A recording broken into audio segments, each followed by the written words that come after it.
All right, we are live. We are live from the MMA War Room alongside Chris Shore. I'm Shrikar Ajendran. Sam could not be here today.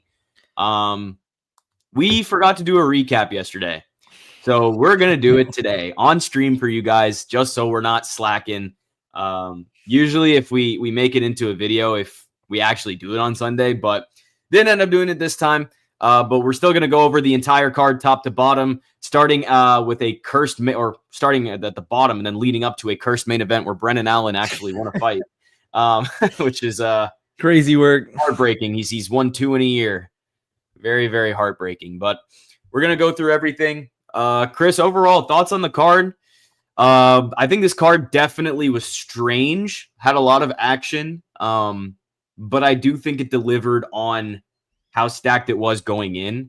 I thought we got some fun fights. We got a lot of cool upsets, got some cool knockouts, some cool finishes, and absolute war between Drew Dober and Kyle Prepolek. Absolutely amazing fight. Obviously, aside from the nut shot, amazing fight. But that just enabled Dober to go beast mode.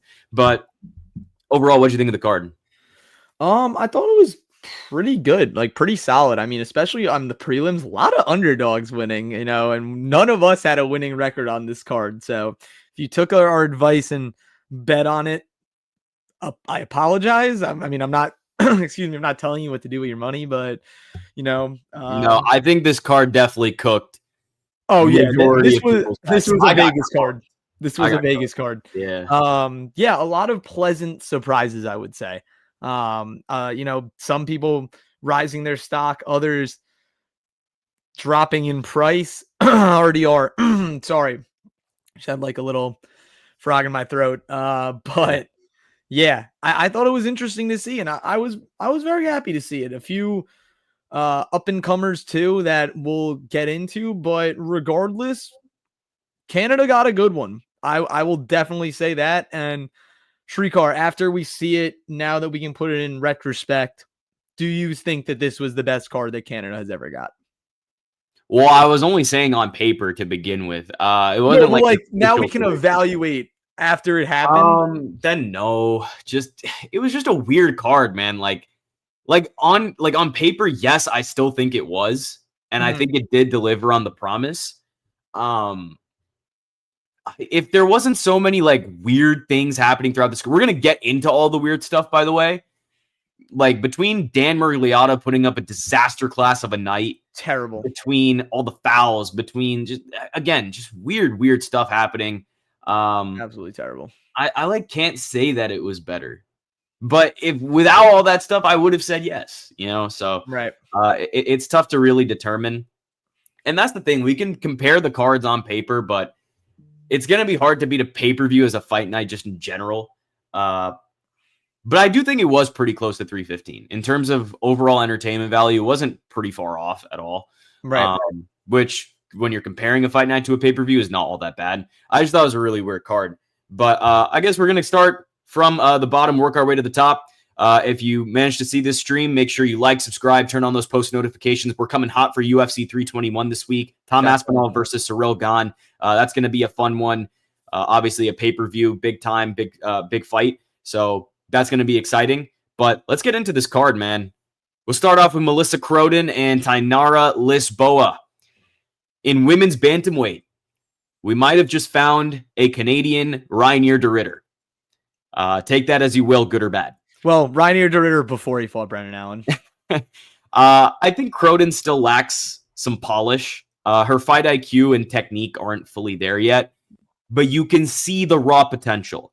She's got these random high-level skills that, when they click together, could make her really dangerous. Like, I don't know if you watched that cradle takedown, was gorgeous, and I think she had like an overhook to a head wrap and went straight to ground and pound. I thought that was straight up nasty. She's definitely got flaws, no doubt, but I think the upside is there. Hopefully she gets the time to develop because there's something real to build on. Honestly, I just moved to a bigger gym. Like, I think her training with like an American top team or like one of Canada's bigger gyms would be very, very good for her. So that's my thoughts on Croden. Obviously still raw, but can't hate on the performance. I thought she's got a lot of great tools in her arsenal. Yeah, I agree. She is super raw, but you're right. Like the talent is there, and she has all the skills and making to be a fairly solid fighter in this bantamweight division. She's also massive too, which I think is definitely an advantage. And when you get towards the bigger weight classes, everyone has their one thing that they lean on, and I really think she can lean on that size and length because she does have skills. She does have skills. She showed it against Lisboa. You mentioned the cradle takedown. That was pretty cool. I don't think I've ever expected to see that happen in women's MMA, but look, hey, I'm all for it, and I think it's a good showing to kind of put yourself on the map. Like, hey, this is what I'm capable of. And Sam did call the TKO. So Yeah. we're gonna give that to him. Then he's not here, so I'm gonna show him his love. We do not have the soundboard, so Yeah. that was all Sam. But yeah, Hey, no, Vinayak, what's good, my bro? yes, sir. What's What's up, good, man? Vinayak? I How feel like you it's been doing? a while, man. How you been, bro? Definitely a crazy fight. Yeah, We're gonna get into it, all of it, but but yeah, I no, definitely props to agree. Sam for that because he deserves it. In terms of a next matchup, I think Priscilla Cachoeira should be next. I mean, this is a gritty vet who's never in a boring fight, which in women's MMA, sometimes it's hard to find people like that. And stylistically, I think this matchup could be a banger, no matter who gets their hand raised. I want to see Melissa Croden versus Priscilla Cachoeira. And if she wins that, if Croden wins, and assuming she gets the finish, I mean, we could probably be ranking her at bantamweight just based on how shallow the division is. Mm-hmm. I think it warrants it, but I definitely need to see that fight happen. Definitely would be a banger. I think that's where you go next. Yeah, no, definitely agree. I think that's a good one. And Cachoeira is kind of on the way out, so and be more of an alley oop for Croden Mhm. than a bounce back for Cachoeira. But hey, that's how it works in the UFC. Sometimes you're the lower fighter on the totem pole and kind of get fed to the sharks. So hopefully Yeah. Melissa Croden can take this fight, move on to the next one, and keep building on what she has. Because I believe she's on the older side too, if I'm not mistaken. Uh, Yes. I I'm think she's going in her to 30s. yeah, I'm gonna check right now. So she's 7-2 now. She's 34. So kind of want to get the ball rolling, and I think that would be a fight that could definitely help her. All right. Yusri Belgarui Dude, finishes Azamat Bakoyev in the oh third my round, which, god, by the way, so many third round finishes on this card. yeah, Absolutely insane. But wow, Yusri Belgarui just proved he belongs in the UFC. Chris, what should did have you think of this known, performance, man? dude. Should have known, man. I mean, a 6'5" kickboxer that has beaten Pereira before. How did none of us pick him? I'm like, I'm Yeah, I'm not gonna honestly lie. confused and kind of shocked that none of us picked him. I thought Azamat was going to have a very different approach, but I think Belgarui came in and set the stage perfectly for the fight that he wanted to fight and didn't let Azamat get going the way that he wanted to. I mean, even like he was trying to shoot takedowns, he just couldn't get inside him because of his jab.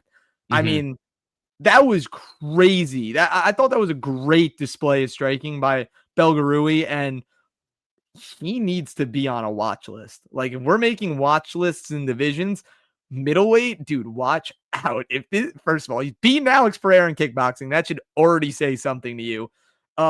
He just did this to a wrestler, and Yeah. obviously the size advantage is there. But he like the biggest middleweight ever? I think he is, Has to right? be. Has He to be. I has to mean, the be. size difference in the cage was crazy too. It was insane. I don't think there's ever been a middleweight that is 6'5" with that long of a reach. Excuse me, sorry. But like, dude, who can strike with this guy? If he has takedown defense like that, who is doing anything to him? I actually have no idea. I was speechless. I thought Ozma was gonna pick him up, drop him on his head a few times, do some Yeah, things me that too. Me too. classical Russian MMA fighters are known to do. They just walk you down. But man, Yusri Belgarui, YB, might have to start calling him Young Boy. Uh, you put yourself on the map, and good job, because I'm looking forward to seeing your next fight. His takedown defense impressed me. It was insane. It's like Used his length perfectly and shut down every scramble Bakoyev tried to create. Once he realized the wrestling wasn't a threat, he opened up completely, picked Bakoyev apart at range, fought smart, fought disciplined. Yeah, that is how you make a statement win. That is how you do it.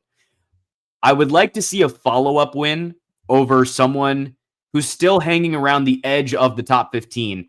The name I'm thinking of is Abus Magomedov. I think this would be the perfect way to make people take notice. For Abus, this is do or die if he wants to stay in that contender mix. And for Yusri Belgarui, this is another chance to get the UFC on your radar, to get the fans on your radar, because he's got a lot of potential. This is a guy that I'm ready to literally just fast track. Like, he is really, really good. So yeah, I was thinking someone kind of right on the cusp of the rankings, and I think Abus Magomedov fits the bill after coming off that submission loss to Joe Pyfer. Yeah, I agree. I actually think that's a great pull. Obviously Abus, he does a little bit of everything. He can kind of strike. He's a solid grappler. And I think that you have one guy on the rise, someone on the fall. What's the kind of starting to decline a little bit? He's starting to decline. I was gonna say on the decline. With Abus, though. Like just Abus is good enough to worked beat out like a little while ago. Got that brain fog, but yeah, Abus needs to get on the mend. And Yusri is trying to prove himself, and yeah, I think he deserves good competition, because if he's gonna do that, who knows where he's gonna go. So I'm excited to seeing this next fight, man. It should be interesting. Moving right along, Stephanie Luciano versus Ravena Oliveira. Luciano gets it done. Again, another third round finish. This one was by submission. I didn't actually catch this whole fight. I was kind of in and out of doing stuff, but what I did see from Luciano was clean. She dictated the pace, controlled range, and wrapped it up with a slick choke. Just methodical, efficient work. She's putting it all together now. Her UFC record's in the green. We're positive there. And she's showing serious composure in there. So overall, pretty good, solid work from Stephanie Luciano. Did what she had to do.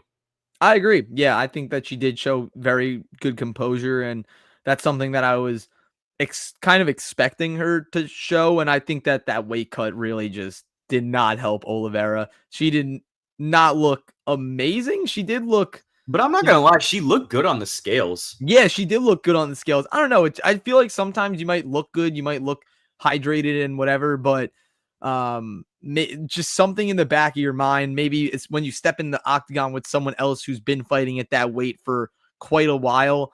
You're just not used to it. So I don't think that she was fast enough for Luciano. And clearly just... she suffered a little bit. I'm going to say she suffered from the weight cut. So definitely she needs to evaluate what she wants to do, because when I saw that, I thought that was kind of crazy that she even decided to go down to strawweight. But after a long layoff too. Exactly. After a long layoff. So that was a little questionable. Luciano made the most of her opportunity, and I got to give it to her. So good win from her. And she did get the submission victory in the third round, another third round finish. So we'll see a lot of those tonight. And on the flip side, if we want to talk about matchmaking, Yasmin Jauregui needs to bounce back and reassert herself as one of the top unranked strawweights. I think a fight between her and Luciano, that should be an all-action fight. I think that would be a really good one, especially with Luciano on the way up, Yasmin trying to get that bounce back. I think that make a lot of sense in terms of where strawweight is looking right now. I don't know where you were thinking, but Luciano versus Yasmin would probably be where I go. Yeah, I'm not mad at that. I'm actually pulling up my Tapology right now to see what I could do, and I don't want to stick on this too long because we have a lot of other things to get to. I will come back to her, but I mean, I'm not mad at that. Not mad at that matchmaking, because Luciano does need to kind of start going towards the rankings. So we'll see. We'll see. Moving right along. What a fight between Danny Parlo and Jordan Santos. Chris, what'd you think, man? You're a very big left hand to God guy. Dude, what was he doing, man? He was doing so well, and then he kept eating. I think he was just trying to stand and trade too much. In the first round, he was doing great. he was doing great because he was sticking and moving, bobbing and weaving. He wasn't really letting Santos get going. Second round, he got a little bit too excited and allowed Santos to catch him a few times, and he got rocked bad. It was almost like standing TKO vibes of, oh no, are they gonna stop this? Because he was, wobbling around and everything. But he came back in the third round, and I think he got clipped very badly in the second round, and he was hesitant to start letting his hands loose, and Santos was able to take him down. And then as soon as they hit the mat, I was like, oh, it's over. It's over. There's no way he's getting up. Santos is a demon on the ground. I think that Barlow had the right game plan. He just wasn't able to execute for the entire 15 minutes. But Jordan Santos has changed my mind about him. I said I did not like him because he lost to Ozzy Diaz, and anyone that loses to Ozzy Diaz is on the ban list. On the ban list. Yep, he's on my ban list. I'm gonna take him off the ban list. Yeah. And put him on the bet list. Okay. No, I mean we'll see who he fights next, but great job from Santos sticking with it. Rolling with the punches in the first round, coming out in the second round, and not really shooting takedowns. He really wanted to stand and trade with Danny Barlow. Like, he was not scared of the power, which I was pleasantly surprised about. So, yeah, I think we got to give the respect to Jordan Santos, and that was a good bounce back victory from his last fight where he kind of thought he was winning and was just coasting, and his corner said, I think they told him going to round 3 that it was 1-1 and he really needs to step on the gas. And he took that advice to heart and he did everything he needed to do. So props to Jordan Santos. And yeah, good victory. What's up, John Dong? How you doing, my man? Hey, what's up, my man? How we doing? Yes, sir. I'll be real. I counted Santos out after that first round. Dude, I did too. I thought Danny Barlow was just going to coast to a victory. And he was minus 600 after the first round. So I was like, ooh, Vegas, they got it. Nope, they don't got it. He bit down and gutted out a win against a guy like Danny Barlow. That's massive. You can see the evolution in Santos's game. He's figuring it out. And for Barlow, man, that one hurts. He looked sharp early again. That's 2 tough ones back to back. Obviously, his last loss to Sam Patterson. It was Sam Patterson. Sam Patterson. Still young, but that early hype might be fading a bit. I'm not ready to write the book on him. What is it saying? Write off the book. Write him off. Hey, Tyler Fish, what's up, man? How you doing? How you doing, my man? I had a very lucky night. Bet Nelson's fight to go to the distance, which it did, even though we're gonna get in that in a second. Bet Manon's fight to end via finish. Good call, man. I would not have bet that in a million years. I bet the over 2.5 in that fight. And I bet Holland's fight to go decision. Didn't win a lot of money, though, because I don't bet with a lot. Hey, man, I don't have a big bankroll either. A win is a win. But we're going to take the dubs. We're going to take them. Anytime we can take at least a little bit of money from Vegas, we're doing something right. Take that and run. Good for this country, We got to keep doing that. 100%. So no matter what your bankroll is, man, this is how we get better, because you mitigate your losses and you'll still get profit. So as long as you end the night in profit, you did something good. But that is a good night, man. Congrats. Tyler Fish had Nelson by round 2 knockout. You were close, man. You were close. We're going to get into that fight in a little bit. But Big Dan might have sold it. Big Dan might have sold every one of those round 1 knockout bettors. But in terms of a next matchup you had round 1. Dude, Tyler, I'm so sorry, dog. I'm so sorry, dog. That's brutal. In terms of a next matchup for Danny Barlow, I think now is the time to pad that record and move toward the rankings. He's got the upper hand now, obviously coming back from that Ozzy Diaz fight. How about Dusko Todorovic? I mean, he is in a similar boat. Both guys are solid, but I think they need to show there's another level to their game. So the winner in this fight gets to prove they are not done climbing that ladder. I think that's what you got to do. Yeah, I think Dusko is actually a good fight. Two heavy hitters too. That would be bound to create some fireworks. But yeah, it was. I was a little disappointed that Danny Barlow wasn't able to step on the gas enough because he was piecing him up. But speaking of someone else that was piecing, hey, the Unks still got him. It's the year of the Unks. Dude, It's the year of the unks. I texted Sam right after this fight. So for whoever, excuse me, watched the prediction video. Sam picked Bruno Silva initially, and then said we convinced him to take Hyung Sung Park. And I went, Sam, L pick switch. No, that cooked him too, because if he had kept Bruno Silva, we would have been tied for this week. We were both. Yeah, everyone would have went 6-7. 6-7. We got, I mean, like, again, huge comeback win for Bruno Silva, and against a really dangerous guy in Hyun Sung Park. He used every tool he's got: speed, scrambles, composure, all of it. That is the Silva we knew was still in there. What did you think of the back knee on Bruno Silva? We don't judge. You gotta do what you gotta do. We don't judge. It is what it is. The sport is full of cheaters anyway. That's been proven time and again. On the flip side, Park looked a little too comfortable early. Like he wasn't taking Bruno seriously, and he paid for it. Oh, he got dropped. hopefully he bounces back. I just don't think he was taking Silva seriously at all. Like it did not look like the Hyun Sung Park we'd seen before. But Silva just reminded everyone he is still a threat at 125, man. This guy can still do it. Unk still got it. I agree. Hey, every time we bring up washed, I feel like washed is just a curse word. I called Bruno Silva washed before this fight. So I thought he was low-key washed too. I mean, clearly not. Or does it beg the question that Hyun Sung Park just isn't that good? I mean, Tyler seems to think so. He says Park is mid.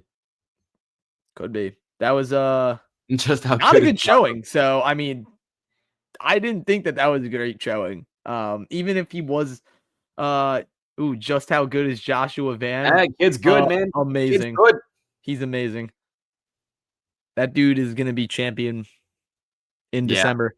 But yeah, I think that Park just really needs to step on the gas. I mean, I don't know if it's the weight class or I don't think he can go up to 135, and I see no point in him doing that. No, I don't think it's a weight issue. I just don't think I just don't think he took this fight seriously enough. Like he did not look like he was. And bro, always fade Korean guys. I don't know what it is. Fade Koreans. Fade them. Contender Series, UFC, it does not matter. It does not matter. This time I decided to take Park because I genuinely thought he was better than Bruno Silva. I did too. He wasn't. I don't know what it is, man. This is not a good year for Korean guys. Like, I can't explain it. That was kind of an L. Yeah. In terms of a next matchup, bro. Park to one championship. Nah, I think he's UFC caliber. I think he just needs to take a step back and evaluate where he wants to take the fight. Yeah. Because if he specialized in grappling, I think he could be a lot better. 100%. Stand-up is okay. Like, he can get by with his stand-up, but he shouldn't be trying to stand up with stand-up guys. If you're he's still very dangerous. Like, I think Park still has the tools. Like, he still got it. Yeah, 100%. 100%. I just think Silva came with it. Like, this was, again, gatekeeper. It's a gatekeeper test. Yep. It is what it is. He didn't pass.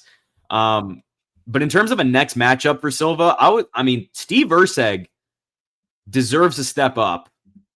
And if he doesn't draw someone like, a Tim Elliott, there's like 3 flyweight gatekeepers, which is crazy. If you don't get one gatekeeper, get the other one, Bruno Silva. I think he feels like the perfect prove-it opponent for Steve Erceg. I mean, this is a guy that's experienced, and he's always game.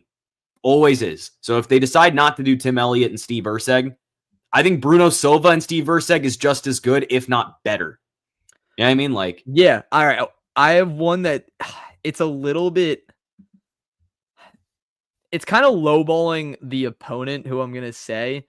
But at the same time, I feel like he kind of needs an alley-oop. And I'm not saying Bruno Silva's an alley-oop. What about Bruno Silva versus KKF, Kai Kara France?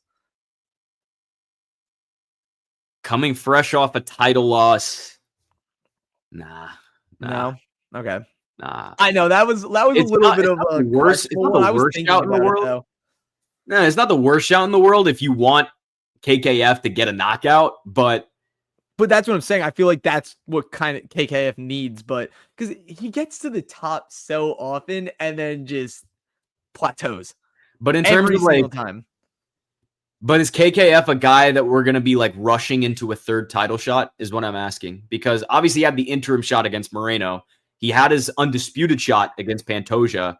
I'm not rushing to see KKF and Pantoja again because Pantoja will literally just smoke him again. What ranking is Bruno Silva? I'm pulling it up right I now. believe 14.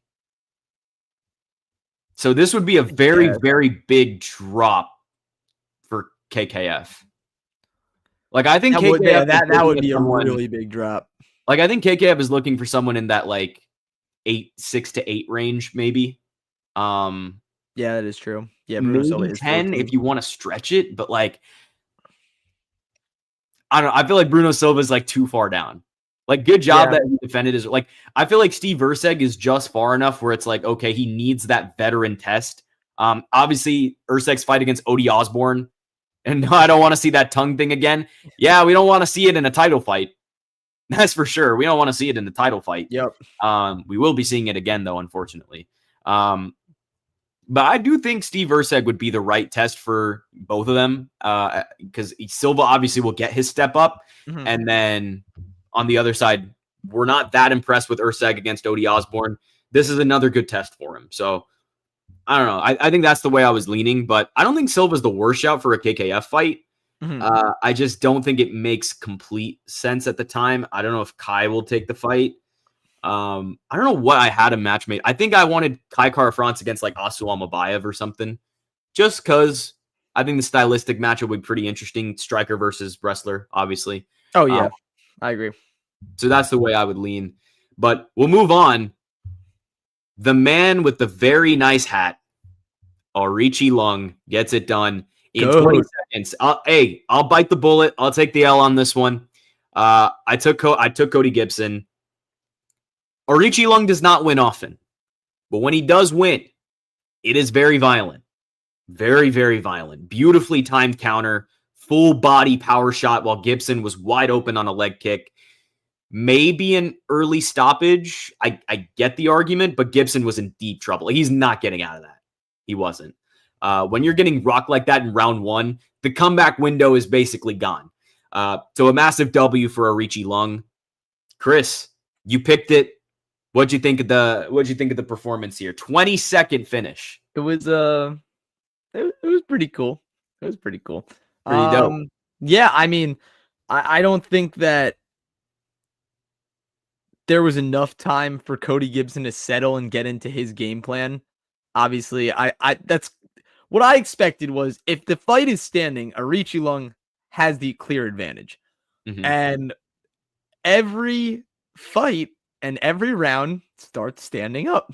So until someone is able to get a takedown, or at least shoot a takedown, when someone has the clear advantage, I kind of lean that way. I kind of lean more towards if the grappler isn't a very dominant grappler and isn't just going to shoot consistently or isn't able to, just hit power doubles and power singles, then I like the striker in the matchup. And hey, look, it was just a good shot. It wasn't anything. I mean, it was a crazy knockout, but it wasn't like he hit him with like a 4-piece combo and a biscuit and was able to get the finish. He just hit him with one clean right. I think Gibson didn't really expect that to happen or didn't expect how hard it was. No, yeah, he was cooked right from that one punch. Yeah, it was a very good right hand from Aoriqi Lung. So I'm not gonna sit here and be like, oh, I'm like all knowing and whatever. But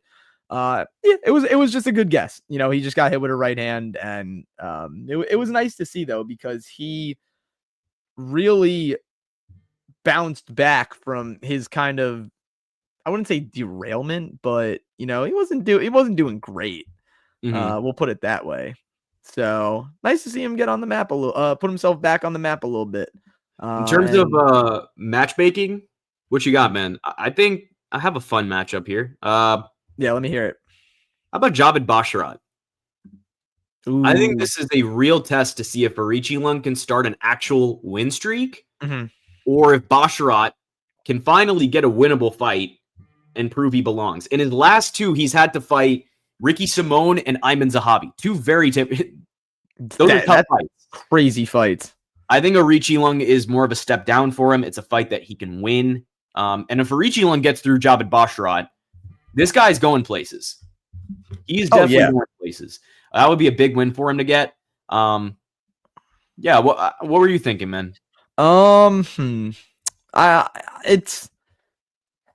It's a little bit of a toss up for me because I think I don't know if I want to put I love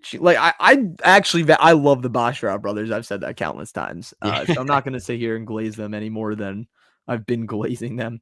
But like at the same time, yeah, you know what? I'm not mad at that. I'm not mad at that at all. I think Aoriqileng should be fighting someone higher up. And I think Javid Basharat is that fighter. So, yeah. I mean, and Farid just fought. I always mix them up too. Yeah, Farid. All you need to know is Farid is the better one. Yeah, Farid is compared to Javid. That guy's good. If I was gonna give him anyone else, I'd think maybe, this is low-key a hard one. I really didn't think about him too much, but what do you think about, like, do you think he's not good enough for Rinya? Rinya, maybe if they want to get, I think that's a winnable matchup for Rinya too. If they want, 100%. Because especially now, Rinya has grappling. Aoriqileng would literally be walking into the same situation he had with Cody Gibson if he gets the Nakamura fight. Oh yeah, another wrestler. Except Rinya he's way better on the hands for sure. What do you like about the Basharat bros? I think they're very technically sound and have great fight IQ. 100%. I think they're very, very smart fighters. Well, Farid more so than Javid, but they're smart fighters. They definitely, I feel like they're beyond their years in terms of like how like they have veteran savvy to them, and they haven't had that many fights in the UFC. I think that's what I like about them the most. But let's get into this absolute war of a fight. Tyler's already starting off with Kyle Prepolek versus Anshul Jubli. Great fight. What they know about my boy Anshul? He sucks. Kyle Prepolek and Drew Dober. Bro, Drew Dober literally just blacked out and started swinging for the fences. Oh, dude, he's a demon. I love him. The fight was slipping away. Prepolek was tagging him, finding the timing. But then that low blow changed everything. Totally accidental, but it gave Dober time to reset. Yep. And a vet like him knows exactly what to do with that window. He came back out and detonated. That is years of UFC experience kicking in. I know the Canada crowd didn't like it. They faulted Dober and everything, but he knew when to pull the trigger. He knew he was going to get a point deducted, and he's like, okay, I got to get this finish. He went out and he got the finish. I think that was a great performance by Drew Dober. That is vintage Drew Dober right there. This is exactly what he does. He brings the fight to every single person. I was surprised it wasn't happening earlier, honestly. I thought this is the way it was going to be from round one. I thought he'd just swarm Prepolek. Yeah. Drew Dober thought Prepolek became black in the last round. Those are some crazy memes. No, for sure. I mean, we saw what he did against King Green, and there's some truth to it. But he got it done against Prepolek. This was the fight of the night. I 100% agree. This was a banger. I think this is one of the best fights of the year, or not one of the better fights of the year. Mm-hmm. But Chris, Drew Dober, man, vintage. Yeah, you said it. He's a dog. He's a demon. You can't let him hit you because he will kill you. He has absolute dynamite in his hands, and Prepolek was doing pretty good. Like he did in the Benoit fight. He came out, he overperformed, and Drew Dober said, all right, I'm going to need a finish. Mm-hmm. So let's go get a finish. And once you let him get going, he does not stop unless you also have that type of power that you can return at him. And personally, I don't think Prepolek does. He doesn't have, one punch power. So hey, you mess around and you find out. So you want to strike with Drew Dober, you're gonna get to strike. You're gonna get to strike with Drew Dober. So, Tyler says Prepelec is from my city. I was so sad for him. Oh. Ooh. Yeah, Whoa, that is. you're from Canada?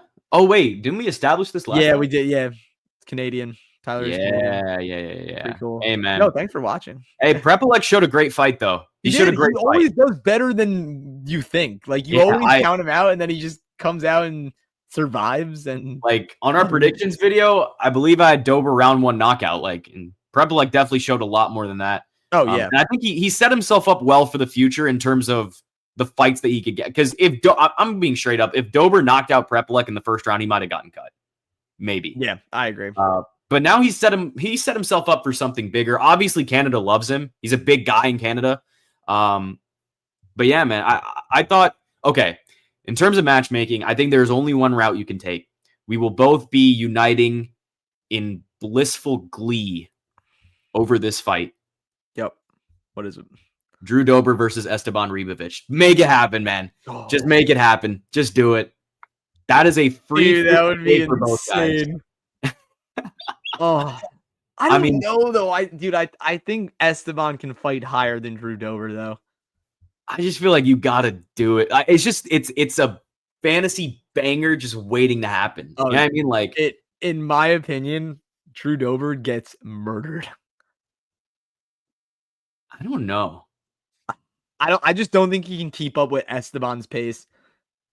Elvis Brenner kept up with it. Daniel Zellhuber kept up with it. Yeah, what about Drew Dober? Like, wouldn't keep up with it. I don't think that he can get hit that many times and then keep just chugging forward. Oh, but he can. I guess he could. I don't know.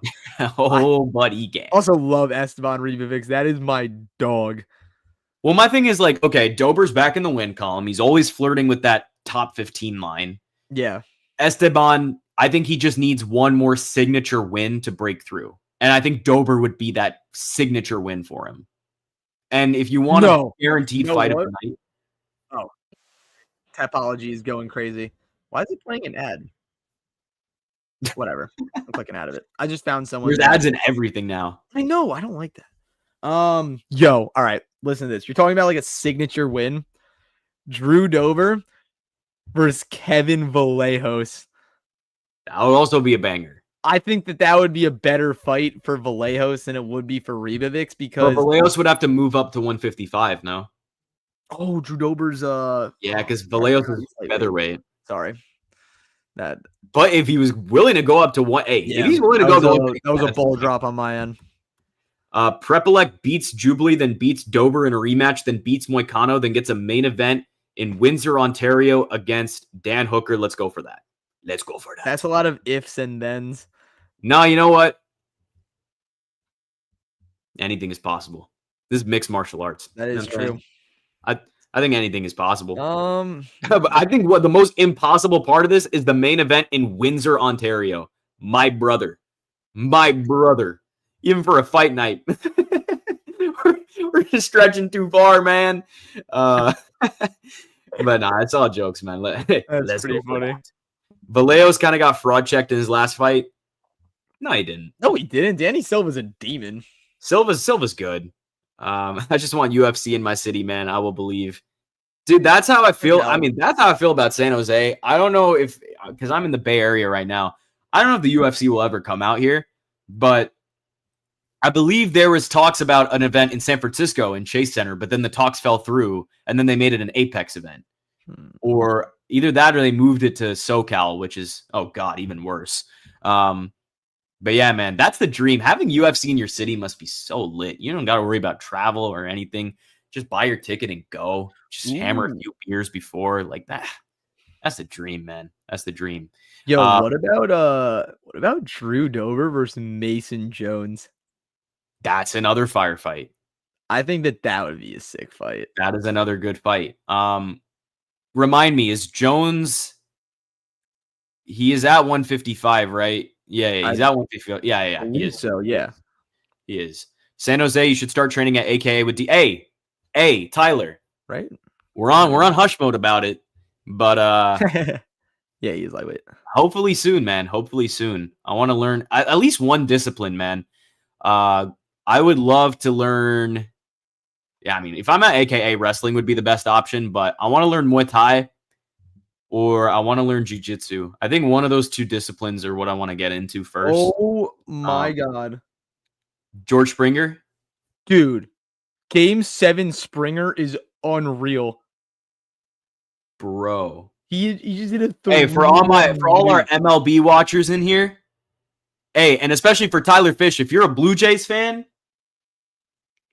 George Springer just hit, what was it, a walk-off home run, right? No, it was a 3-run game or lead taking home run. Springer dinger in Game 7, ladies and gentlemen. I despise him because he was on the Astros for the whole cheating scandal, but at the same time, gotta recognize Game. Recognize crazy Game, man. Work. Sorry, I just saw that and I was like, oh my gosh. I'm like actually in shock that he just did that. Anyways, man, back to MMA. We're going to get into this main card. We got 5 people in here on stream. If you're in here, make sure you like, subscribe, turn on those post notifications. We are coming hot. UFC 321, Aspinall versus Gane. We're going to have our predictions for that up this week, later in the week, probably on Friday. But we're looking forward to that card. Right now, just going over UFC Vancouver, doing a full recap and matchmaking because we missed it yesterday. But we have the opportunity to do it today on stream with you guys. Make sure you go in the comments. Give us any thoughts you're feeling about the card, about the fights we're going over. We'll be sure to respond to them. FMLB, I've never watched a full inning of baseball in my life. You are missing out, brother. I get not liking MLB. It's not for everyone. It's definitely like it's not the most exciting, like, okay, I can sit through 9 innings and be locked in the whole time type of sport. Yeah, I understand that, but especially in regular season. I think playoff is a little different. Playoffs is definitely a little more electric, but even then, it's kind of hard. Baseball's a pretty hard sport, man. Gotta respect for those guys. It's a hard sport. It's a hard sport, but it's also kind of hard to watch at times. I understand. I'm biased towards BJJ. Been training since early 2020. Good on you, John. Good on you, man. I'm really thinking about it. Like, I would love to learn kickboxing, but I feel like I've already kind of picked up boxing as it is, so I want to get some groundwork in and mix up 2 disciplines. If I can get 3 disciplines, that'd be awesome. But BJJ that's a way to go, man. That's a way to go. And that's really, really great cardio too for me. So I think that'd be very solid. But let's get into the main card here. Kyle Nelson versus Matt Frevola. Obviously, we're going to get into the Big Dan in the room. I won't even say the elephant, the Big Dan. Shame on Dan Mergliata, man. Shame on him. I love him too. Like, I hate when my favorite refs mess up. As Tyler said, Downsy Dan. Shame on you, man. Just an awful call. He waved it off, then acted like he could undo it mid-fight. Come on, bro. Like, that is literally officiating malpractice in the UFC, in MMA. Like, I'll give it to him. Dan Mergliata is not bad all the time, but when he is bad, it is really bad. It happened to Jake Matthews in Perth. Yep. It was Dan there too, right? Like, no, it wasn't. Was it Herzog? I don't even know who. It was a guy I've never heard of before. Anyway, man, you cannot play with fighters' livelihoods like that. You just can't. Well, not even that, because it also is just such an adrenaline killer when you're in a certain type of mindset and then you think it's over. So obviously you start having the hormones and whatever in your body completely change. And now you're just, you're just not the same person. That's just how biology and anatomy works. But yeah, obviously Kyle Nelson didn't seem to care. He kind of just said, all right, I'm just going to beat you up for a little longer. But yeah, you can't be doing that. I think that's a little bit of officiating malpractice, as you put it. But credit to Kyle Nelson. The dude handled both Frevola and the ref. He came in prepped, read everything Frevola was throwing, and I think he picked his moments beautifully. He is clearly a lightweight now. I was wrong. I thought he'd come in undersized and Frevola would be able to take advantage of it. I did too. He sized up pretty well, and I think he earned that spot tonight. It was a late stoppage, and he continued it. Double down. Yeah, man. Tyler, I'd genuinely be crashing out too, bro. If I had round 1 knockout for Kyle Nelson, it should have been stopped. Like I don't even know what to say about that. Like I think that is one of the worst referee moments, probably the worst referee moment of 2025, if not for something coming later in this card. You know, like I don't agree with it at all. But in terms of matchmaking, Chris, I'm gonna toss it to you. Who you got, man? Whew, I mean, that's also kind of a stacked division. I mean, for Kyle Nelson, I could see him fighting someone like I don't want to put him too high. But I think he does deserve a solid fight. What do you think of someone like Drakkar Klose? Yeah, I think that's perfect. Yeah, because like both of them want to prove themselves and get ranked. So I think I think that would be a perfect fight. Good clash of styles as well.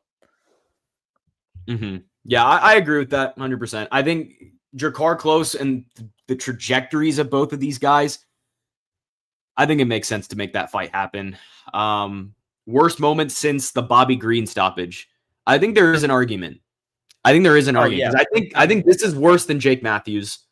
Like there was genuine, like, also, why doesn't the UFC have a replay system to correct things like this? Because we all knew in the moment the fight was over. It was done. Why can't we have someone to at least review and check that? I think that's more so my problem. It's like when Dan makes a call, the fight is done, like, or not the fight is done, but you know, you can't do anything about it. The call is the call. I don't think that's how it should be. I think there needs to be some sort of review system implemented. It doesn't even have to be replay review. Just someone else checking in on it, making sure Dan got the call right. I don't know if there was an issue between the timer and what was shown on the screen. I genuinely don't know what it was. That was a first round knockout. He was done. Yeah. I don't know why that fight continued. There was 3 seconds. It was 1 second. Maybe I'd understand a little bit more, but with 3 seconds, like that is a lot of time. And we've seen Dan Miragliotta before. Like he hasn't heard the horn before. Like if we go back to David Martinez and Rob Font, 3rd round, watch the end of that fight. Dan Miragliotta does not hear the horn sound. Oh yeah, and they fall for like an extra 5 seconds. Yeah, for like 5 seconds. And Rob Font is just getting killed on the ground. Why is this happening? Why is this? I would wear an earpiece if it's that loud. I think Dan Miragliotta needs to go. I think he's past it. I think he's done. That's all I'm going to say about that. Let me move into something a little bit more positive now because I really like this guy. Goat. Charles Jourdain. Chris, I want you to start this off. I'll get into it in just a second after you go. Yeah. This guy is really good at bantamweight. Really good. I mean, I said that this was going to be his statement win. This was going to be the win that he could, notch in his cap and really move forward with a lot of confidence and get into the rankings. Very deserving of a performance of the night bonus. And like, you guys saw it. Like, what else do you need me to say? I mean, absolutely caught him. Instantly went for the guillotine. Nice little club and sub. I mean, it was perfect. It was picture perfect. And to put out someone like Davy Grant, and it was kind of. I'm not saying that technically the fight should have ended by sub, but I know something that Sam mentioned and something that I remember because we were talking about it for the Damon Blackshear fight. Davy Grant last time he was submitted was like 2018. And I think it's hilarious that he lost by submission because I think that was the one thing that Sam said wasn't going to happen. And it happened. Yeah. So, look, it was a lucky we both said it, though. We both said it. The Gilly was live. That is, he's a silly gilly goose. He is a gilly goose. But yeah, no, great win for him, man. He deserves a rank shot next. Someone I was looking at, who was it? You go first, because let me remember what I was thinking.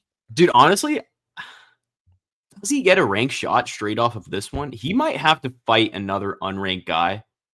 I don't know, man. I think that Davy Grant's a pretty good win, and to put Davy Grant out like that.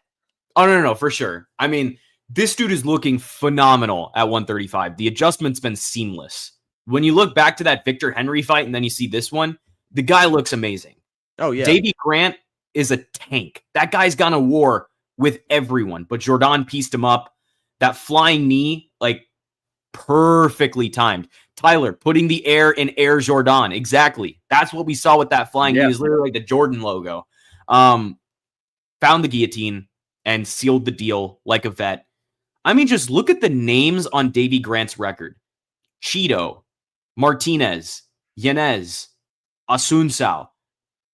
None of those guys did Davy Grant like that. None of them. I think Jordan looks absolutely world-class right now. Now, in terms of matchmaking, I don't know if he's ranked or not, but I think Jordan made a really good call-out. Marcus McGee. I was going to say either Marcus McGee or Kyler Phillips, in my opinion. Yeah, I think Kyler Phillips would also be a good one. Maybe so if you're going to give him a rank shot, it's got to be someone right on the kind of like right on the edge. But obviously Marcus McGee coming off the loss to Piotr Jan, I think that was a great call out to make. Yeah, I think that make a lot of sense. And it stylistically would be a great fight on the feet. These are two very crafty strikers. And obviously if it goes to the ground, both guys are very adept at scrambling, although I do think Jordan would have some success in finding the finish on the ground, whether it be by submission or ground and pound. But I think that'll be a really fun fight. I think Marcus McGee is the way to go here. Yeah, no, 100%. I was going to say Kyler Phillips, but I was also thinking about Marcus McGee. But yeah, either or, I think they both pose good stylistic match. Oh, excuse me. Wow. June bug in the throat, man. Yeah, no cap. I think they both pose good stylistic matchups for Jordan because he could do everything too. I want Marcus McGee because Kyler Phillips has no aura anymore. Yeah, kind of. Kyler has definitely lost his aura. I feel like we were talking. I think Rob Font just stole it from him. Yeah, he did. Rob Font, the prospect killer, unless his name is David Martinez. Yeah, Martinez gained aura from Rob Font. Yeah, that was crazy. All right. Manon Fior. She just showed us something we have never seen from her before. She's always been a sharp counter striker, clean shot selection, smooth technique. But that was different. She didn't just counter Jazz Davicius. She steamrolled her. Absolutely worked her. Makes you wonder. I was kind of wondering, did Jazz Davicius came in? Did she come in compromised? Because she's usually able to eat big shots and fire back. And I didn't think Manon had like fight-ending power like that. Exactly, Todd. This was the worst jelly legs I've seen in a minute. She was literally like dancing salsa, bro. She was hitting the nene. Literally. But tonight, Jasmine was out of position and paid for it in full. I think Fior might have just unlocked a new gear in her game. But I took Jasmine in this fight. I thought she'd be able to kind of eat those, but obviously Fior was the better fighter. We'll bite the bullet there. But overall, very, very impressed. Very impressed by Manon. I did not think she had that in her. I agree. I didn't really think that she was going to knock her out. I thought that she was going to outclass her on the feet, though. And we've seen Jasmine do well standing up, but where she really makes her money is on the ground. And I think that Manon, she's very good at, bouncing around and just circling the octagon. And she was this close to being the women's flyweight champion. I really think the only reason she lost that fight is because Valentina broke her nose and compromised her breathing. Which, by the way, just how good is Valentina? Oh, yeah. She's the best. I know a lot of people say Zhang Weili is the best pound-for-pound fighter, pound-for-pound women's fighter in the world. In my personal opinion, Valentina Shevchenko is the best pound-for-pound women's fighter. I've been watching her for so long, and she's been so consistent. And she just never fails to amaze me with how technical and powerful and well-rounded she is consistently. And Manon was very close to beating her, and that really opened my eyes to, okay, how good is Manon Fior? How good is she? She doesn't break her nose in that fight. Does she beat Valentina? I really think so. Fior arguably got robbed against Valentina, but fight was it wasn't it wasn't like as exciting. A robbery. But I don't think it was a robbery. I think Valentina won. I think Valentina won the last 2 rounds. I mean, the last 3 rounds, excuse me. Definitely actually, a close fight. Now that you mentioned that, Tyler, I'm going to bring up the official scorecard because I forget exactly what the scores were, but I know it was split. Fight ending by stoppage was plus 260, regardless of who won. That was a good bet for me, John. That was a good bet. That's a great bet. Good bet. I genuinely thought this was going all 3 rounds. I was getting that creeping feeling because both women's fights before this one ended in finish. So I was like, okay, this one has to go to decision. We're not going to see 3 straight women's MMA finishes, but there you have it, man. There you have it. And plus 260, that is a really good number. Did this fight end by split? I don't. No, it didn't. It didn't. I was bugging out a little bit. Everyone gave Valentina the first round, and then it got a little scattered with her winning 4 and 5 on 2 scorecards, and then her winning 3 and 4 on other scorecards. But I really think that it was the compromise that compromisation. Is that a word? I don't even know. Whatever. Manon got her nose shattered, and clearly she was feeling it because she couldn't really move that well. And, you have all the blood dripping down the back of your throat, which is nasty to say and put in actual perspective, but that is a very hard thing to deal with. And then, especially when you get thrown into grappling with that, you can barely breathe standing up. How are you going to breathe when you're trying to maneuver on the ground? What's up, Tyler Betts? How you doing, my man? What's up, brother? Okay, let's see. John Dong said, yeah, all women's fights, this card ended and finished. That's pretty cool. That does not happen often at all. Yeah, it doesn't. Considering there were only a few fights, there were only 3.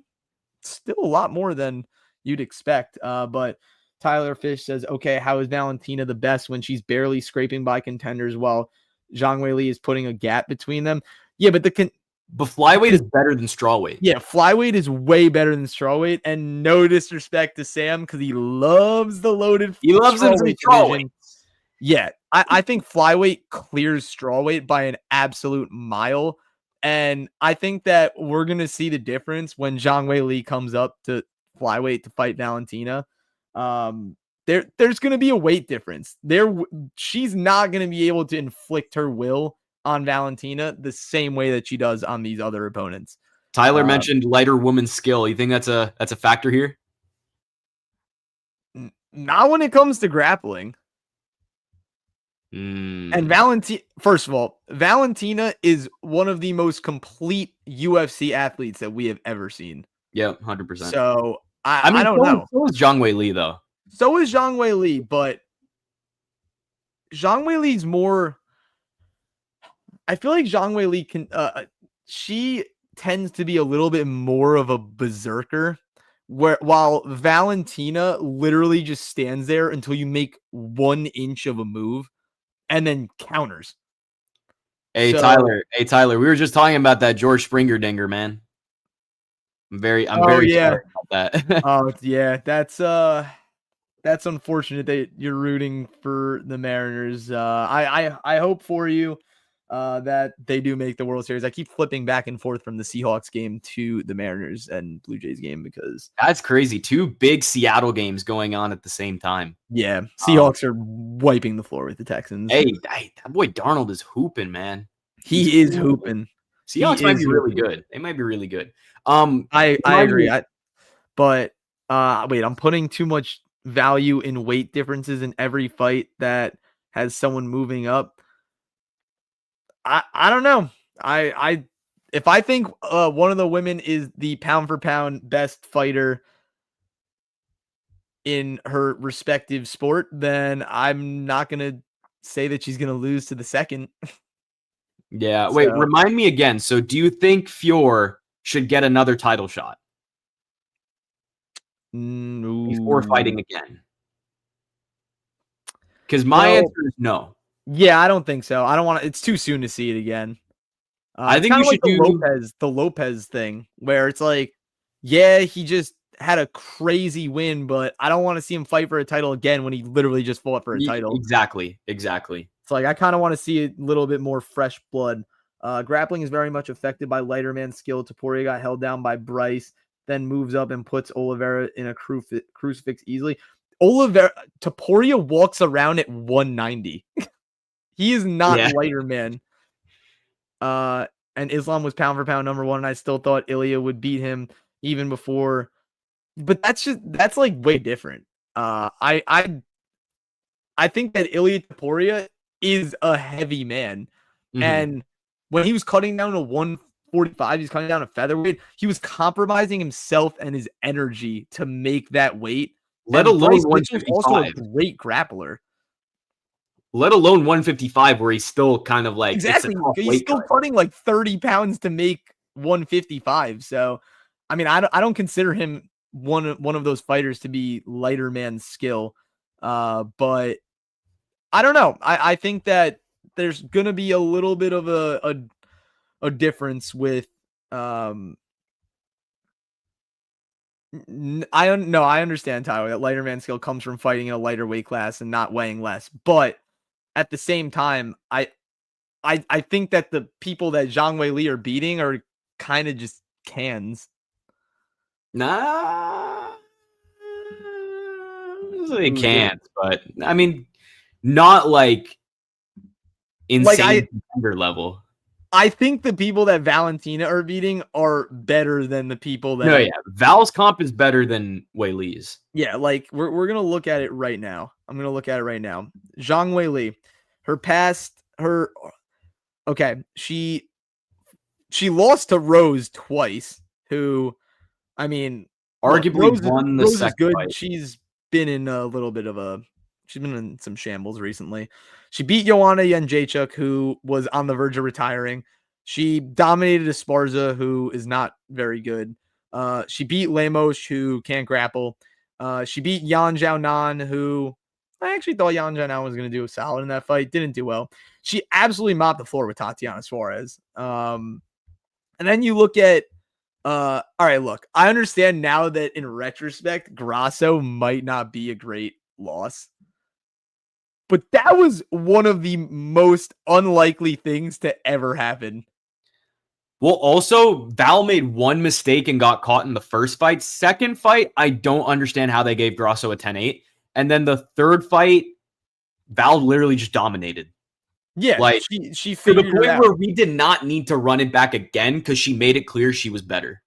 Yeah, 100%. I mean, in my opinion, I think so. But Hey, yeah, speaking of Grasso though, how about Manon versus Grasso for our next fight? nah, Manon versus Natalia Silva. I think Silva's locked up the title shot though after Weili and Val go to war. I don't know. I want to see one more because Grasso is kind of on the on the decline. Like I don't think that's Tyler, like going to be valued as a spectacular win to carry her to the title shot now. Tyler, I love Valentina Shevchenko. She's probably like one of my favorite fighters, easily my favorite women's fighter since I started watching the sport. But I do kind of agree. I think Silva is literally like the biggest problem. I think Silva's really good. I think also Valentina is just getting old. Yeah, Val is getting old. In Val's prime, no, but I think Silva would have had something for prime Val. Something. I don't know.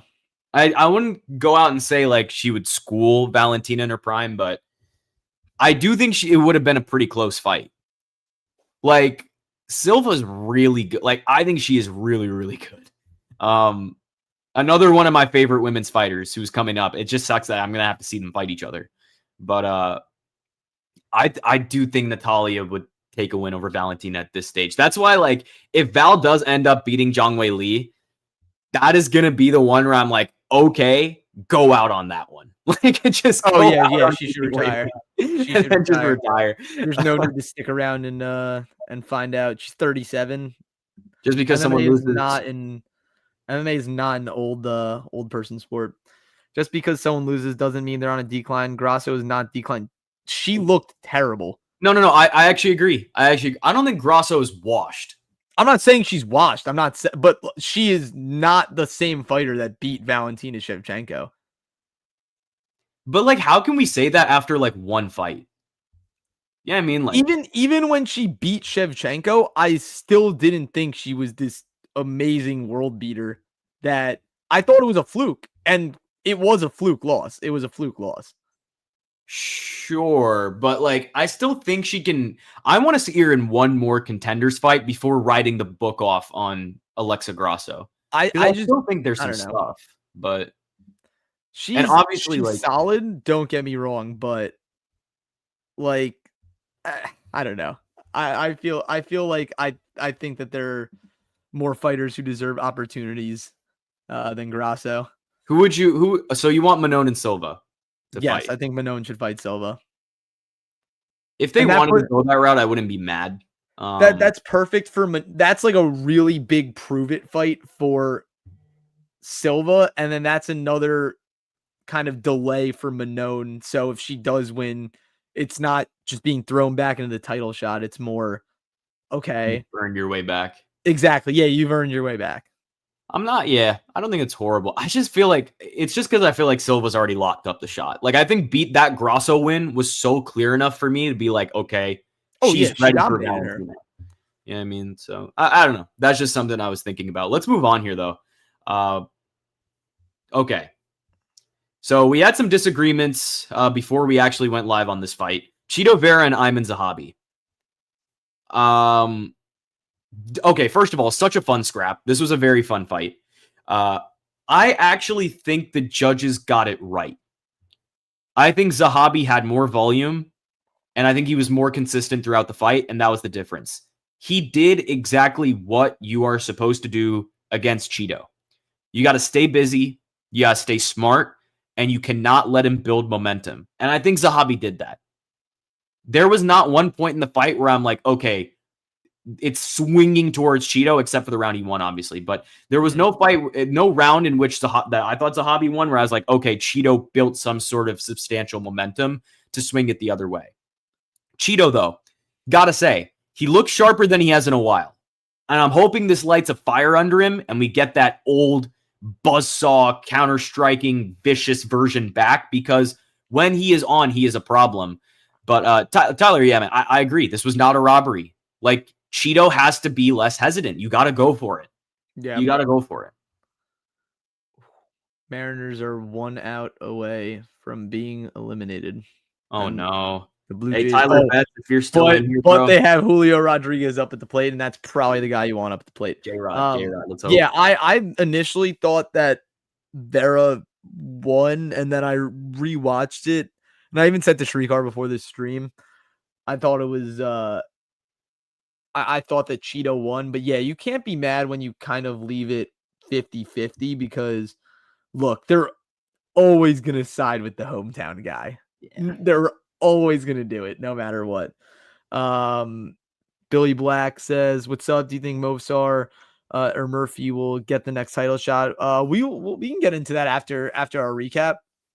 Hey, I'll get into it now. I think it should be Lerone Murphy. Yeah. It should be Lerone Murphy. It should be Lerone Murphy. And I hope that's what they do for Sydney UFC 325 in February. Yeah, 100%. I'm with Shrikar on that one. Movsar is kind of on the shelf because he's never healthy and not marketable. So it's a little bit hard to put him in that spotlight. But yeah, I thought Chito initially might have won that fight, but at the same time, like I said, it's always going to go to the hometown guy when you leave it up in the air. Zahabi definitely won 3. Chito definitely won 2. And I think 1 was the only round in question. Almighty Choppa says Vera is a sore loser. Yeah, he was really mad about that loss. He actually apparently left the arena within 90 seconds of leaving the octagon, which I don't even know how that's possible. How do you do that? I think he literally said to them, X-ray my finger now, and then I don't know if they did because his finger popped out. I don't know if you guys saw, but him popping it back in. Oh my God, J-Rod just struck out on the worst pitch ever. Oh, sorry, Tyler Betts. Oh, that is That is brutal, my man. Yeah, I'm so sorry, bro. This is why we have MMA, man. We'll just Yeah, this is why we have MMA because I told my mom I want to go to 322, and I told her I'm going no matter what she wants me to do. Shout out, mom. But she was like, "Well, why do you want to pay that much for an event?" I said, "All right, think about it. You go to a sporting event, you only get to see 2 teams play. Going to an MMA event is like getting to watch 32 different teams play on the same night. That's what I'm saying. It's kind of fire. Going. That's When why you they put it price like it so that, high, but it's pretty cool. like I still think the seats are overpriced for sure, but that's why they price them so high. But and yeah, I mean, it's just because of the demand of events.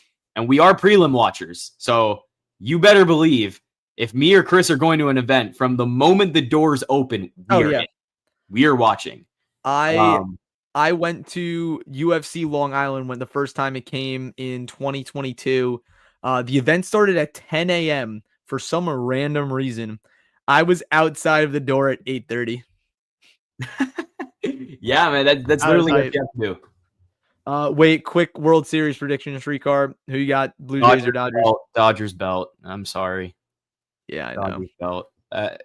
I'm a Giants fan too, so like this hurts. Oh yeah, that hurts to say it.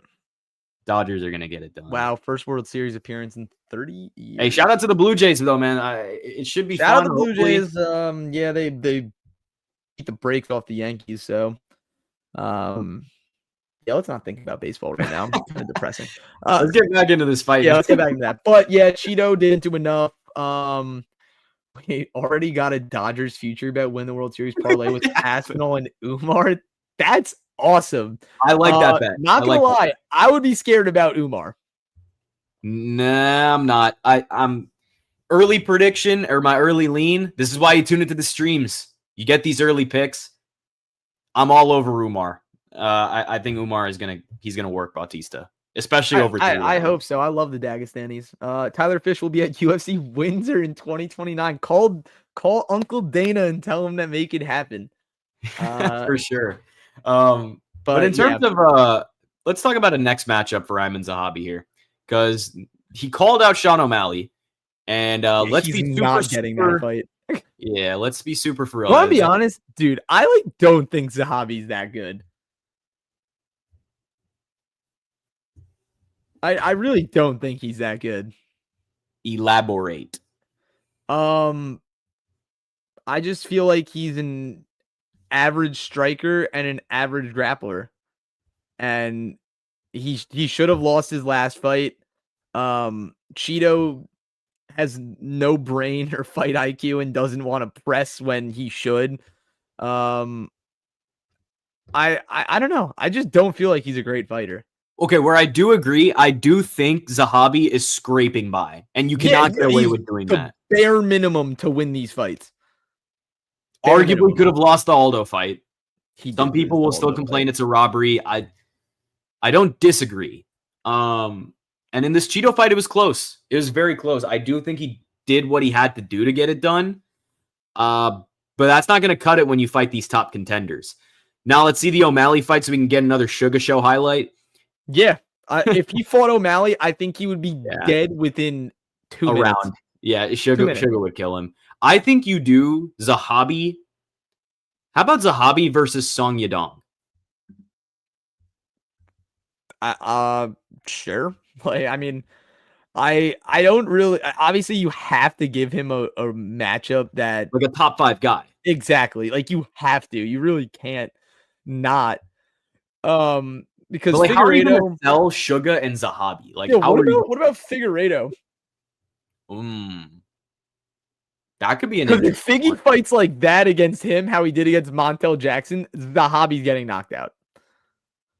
That could be a good fight too. I like that. That's another bounce back fight for Figgy. It's technically a step up in competition for Zahabi. And I agree with Tyler Fish that I want to see Song Yadong in a little bit of a higher stakes matchup. It's going to be hard to place him because there's so many people at the top. That's why I thought that. I mean, obviously I want O'Malley to fight Corey Sandhagen.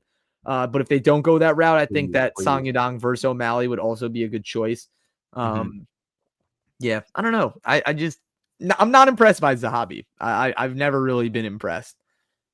For Chito Vera, I think this is the fight that should have been made before the Zahabi fight. Let's do Chito Vera versus Vinicius Oliveira. I think you have to do this fight. Lock Dog, our guy in the War Room. Vinicius. We love Lock Dog. I think this is an awesome stylistic fight. Chito Vera did prove that he still has a little something in the tank. If he actually throws against Vinicius Oliveira and is way more active, this could be a really interesting fight. I think it's a perfect step up for Oliveira. And I think for Chito, you're kind of in that position where now you're going to get fed to the Wolfpack. So I don't know. I feel like you have to make it work here. There's a list of contenders that could fight Chito at this point. I think David Martinez could be in that conversation. But yeah, I think Chito versus Oliveira stylistically would be a lot of fun. I don't know what you thought about that, but I think that's the fight that should have been made before. I like that because that's a good striking matchup, and maybe he'll hit Chito in the head hard enough to wake him up early in the fight. Yeah, we'll see what happens in that one, but let's get into our co-main event. I hate this fight. I hate it. Stupid. Kevin Holland, Mike Malott. Hey, get your frustrations out. I'll let you have the floor. Stupid. The fact that there was not look, I'm not saying it was going to be a win for Kevin Holland, but the fact that there was not a point taken in this fight is actually beyond ridiculous. Nut shot twice in 30 seconds. First of all, how? Second of all, dude, you just warned him to not do that again. Like, I understand that nut shots are way different than eye pokes because eye pokes are a lot more controllable. Let's say you're throwing a leg kick or a teep kick or anything. You know, your opponent moves slightly. It's definitely easy to hit someone in the nuts. But look, I mean, you could tell that Kevin Holland was not the same fighter after those two nut shots. And Dan Miragliotta telling him that he's gonna be disqualified if he doesn't fight is beyond ridiculous. If anything, it should have been a DQ on Malott or a no contest. Like, that is crazy work. That is crazy work. Tyler's saying Holland milked it. Do you think he milked it? Dude, you take two nut shots in 30 seconds and tell me if you could fight normally. I mean, even Kevin was tweeting today, like, dude, I still feel like my nuts throb. Yeah, dude, that hurts really bad. I've been kicked in the nuts pretty hard before. Obviously, I had no cup on, but I felt that for like probably a few days. Yeah, it's tough. And when the fouls are flying, man. All right, the replay says it barely hit. Those are the worst ones. The grazers are you'd rather get kicked straight up than it flick. Would you though? Yeah, I've been hitting the nuts a lot. Straight. So you'd rather have straight in the cojones versus a graze? The grazers, I don't know why. They just hurt more. The ones that hit less, it's like what is it? It's like a gunshot or like a sledgehammer on glass. It's like if you take a sledgehammer on like strong glass, it's like surface area. You know how that works. The smaller the surface area and the more impact it's gonna have. Dude, this is like hurting my balls. I know, dude. That's what I'm saying. Like I saw that happen to him, and I was like, "No, Kevin, are you okay?" No, I really felt bad for Holland there. Like I think he got stuck. He got the raw end of the deal. He got stuck in an impossible situation. Hey, Dan Miragliotta once again with some brutal decision making. Where have we seen this before? He's going to be DQ'd too is actually ridiculous. Yeah, a point had to be taken after those 5 minutes, but no, we just moved on. Nothing happened. Still, Mallet found a way through it. Some slick scrambles, nice shots on the feet. Honestly, these two were super evenly matched. And if they're both up for it, I would love to see a rematch. Maybe next time without the groin trauma. But I'd love to see these two square off once again, fair and square, okay? No nut shot hanging over it, because this was a really, really good piece of matchmaking by the UFC, and I still stand by that. Like, it was a good matchup. I think he should have lost the point, but if Holland was actually that hurt, he should have told the doctor to stop the fight. He is, Kevin Holland. He But Kevin's not going to want to do that. He's for the fans. He's a warrior. He's a warrior. But like, he shouldn't even have to say that for them to realize that something is wrong. That he took 5 minutes. Yeah, I don't know. Like, it was just a weird fight all around. Obviously, Holland did take the first round. I thought Malik got the second too. In terms of a next matchup, again, I've thrown out the possibility of a rematch, but if they don't go that route, let's do Mike Malott versus Colby Covington. Canada versus the USA would go crazy. Yeah. I mean, they're going to hype up Mike Malott. They're going to try and promote this guy as much as they can. I think Covington is in a very, very interesting spot right now where he kind of just has to take a fight if he wants to keep his spot. And obviously, Mike would benefit from Colby being there because the promotion would be awesome. The promotion for that fight would be legitimately awesome. It would do a lot for Mike's reputation. It would do a lot. Obviously, Colby comes in every fight and does his whole thing. Mm-hmm. Malott versus Covington at the White House. Sure. I think that'd be a good White House fight. You have Canada versus the US. I think it would be a perfect fit if they wanted to do that. And obviously, Colby's going to be the hero, I guess, in that fight because everyone's going to be rooting against Canada, which would be an interesting change of perspectives. Obviously, a boy Shriek will be rooting for Mike Malott, but I don't know what you were thinking there, but I think Covington would be the way you go. I think Colby Covington is one of the funniest people I've ever heard speak. Everything that comes out of his mouth is actually hilarious because he's just so stupid. Yeah, I know. It's like, and he's just rage baiting all the time. Like, he's literally a master rage baiter.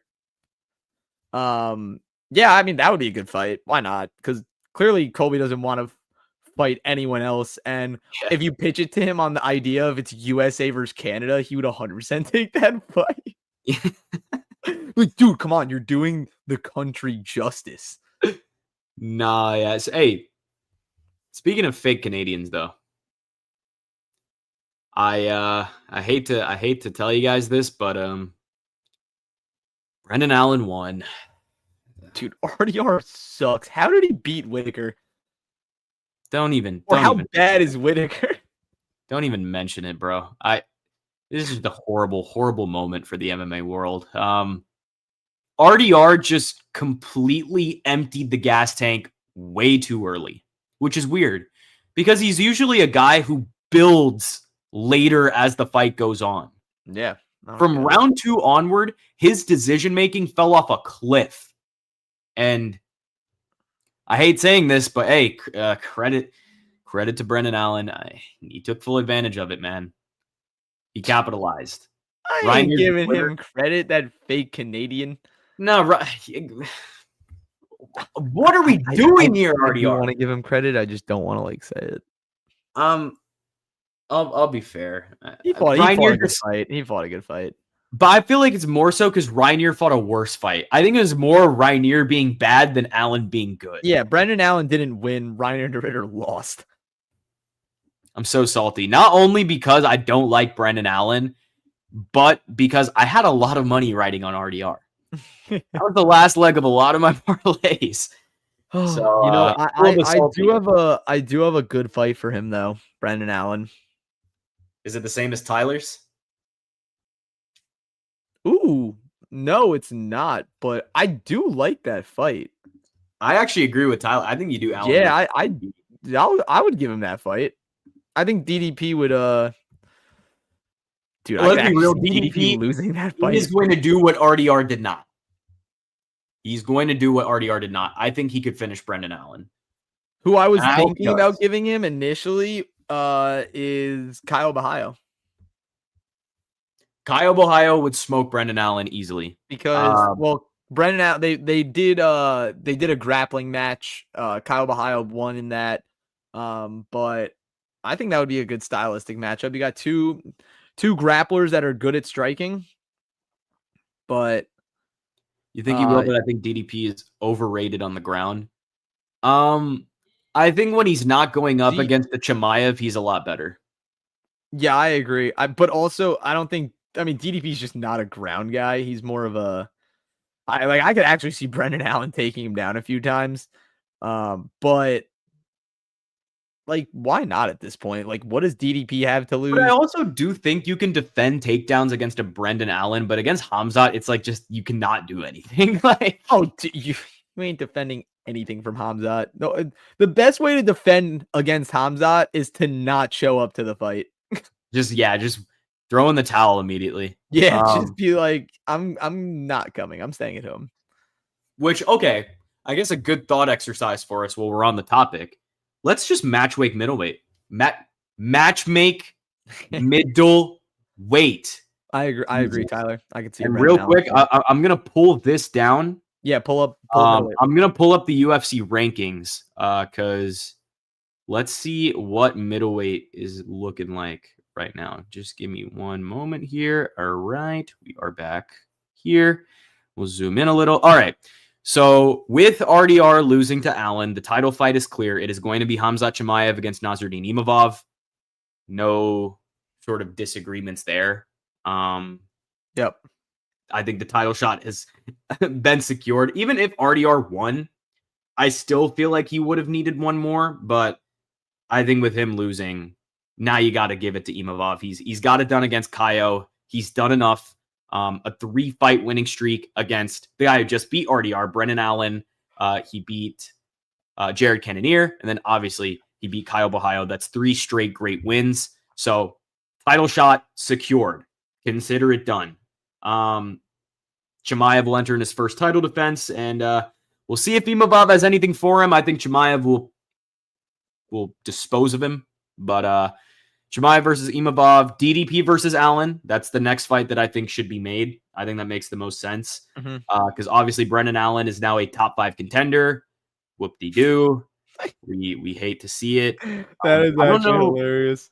So they haven't actually updated the rankings yet. So these are just based off the rankings we've got. So it's going to be 1 versus probably 5. They'll move Izzy down. They'll move Rainier Ritter down. They'll move Brendan Allen into that top 5. But hey, what I'll give it to him, or the good part of it, there is parity in the middleweight rankings, which is good. But DDP obviously needs the rebound. This will be a good litmus test for him. Now, I want to hear what you do with Sean Strickland. Who do you give him? I think Tyler has great matchmaking. I would love to see him versus Fluffy. Yeah, I agree too. Yeah, I mean, I think that's a perfect matchup. Fluffy's amazing on the ground. Strickland has good takedown defense, solid stand-up game. I want to see like a strength versus I mean, Strickland can get taken down, but it's almost like a strength versus strength, and then or strength versus a weakness, and then honestly, a strength versus strength. I think Fluffy wins that. I do too. I think he's just too good. But I think both guys want the fight too. Yeah, they should. I think Strickland should also be match made with smarter decision making. And not like making matches with smarter decisions. I think like if you had we're gonna go to war for you guys. If you had like smart decision making as a person or an object, you should match make Strickland with that because he is. I don't even know, man. It's just like actually like what are you doing? Like when he went to punch that guy in the ring, I was like, what are you doing? Like I don't know. Honestly, I would set that fight up for January. If you're gonna do it on UFC 324, because if you do it in LA, that's close to home for Fluffy. Yeah. I don't think Strickland will mind because he gets a pay-per-view slot on a numbered event. As long as Strickland's in America, he's fine. Yeah, Fluffy will make him actually go to war. Yeah, we're gonna see what you're made of then, Sean Strickland. I would actually. I mean, it's not gonna happen, but I would love to see that fight as a 5-rounder. Yeah, unfortunately, it will be a 3. I agree. Hey, who knows? Maybe that could be one of the first fight nights of the year. Could be. If they wanted to make that a 5-rounder, that would be a really good 5-rounder. but in all likelihood, I think it will go on a pay-per-view undercard. Probably. Reinier de Ritter. So Tyler's pick was RDR versus Delidze. Hear me out. Give him Izzy.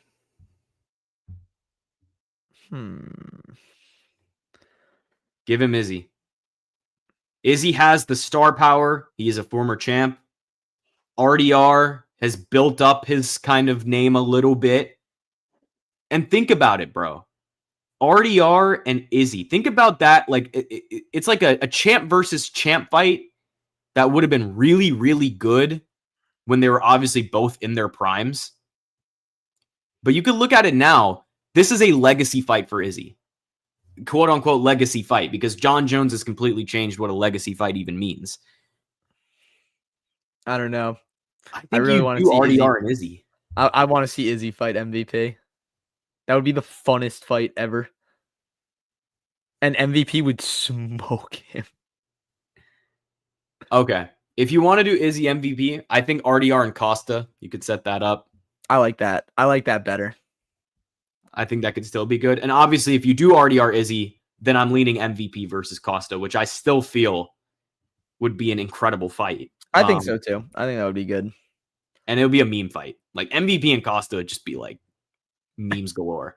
But I do agree. Like you can't go wrong either way with that. Yep. I think Kaio should be fighting Whitaker, unfortunately. Two guys I really love. But they're 7 and 8 in the rankings right now. I think Kaio Borralho will be fighting Robert Whitaker. It is going to be a really, really great fight. But that's probably where I'd lean. Yeah. Like I just don't know where else Kaio is going to go because everyone else above him is pretty much booked. MVP is booked in our scenario. MVP is booked. Costa is booked, so you can't get that fight. Yeah, probably has to be Kaio and Rob. Yeah, that's terrible. I have Cannonier fighting Piper. I agree. I think what's Vettori ranked? I think he's 15. No, 14. He's 14. But he's fighting Bruno Ferreira. That one's already been announced. Yeah, they're trying to get Bruno Ferreira into the rankings. And who knows? I mean, if anyone is going to crack that chin, I feel like we say that every time with Vettori, though. That's what I'm saying. No, I agree. Cannonier and Piper is a banger. And honestly, I really think like this should be Jared's retirement fight. Oh, he's going to go out on a bad note. I don't know, though. He could clip Joe Pyfer.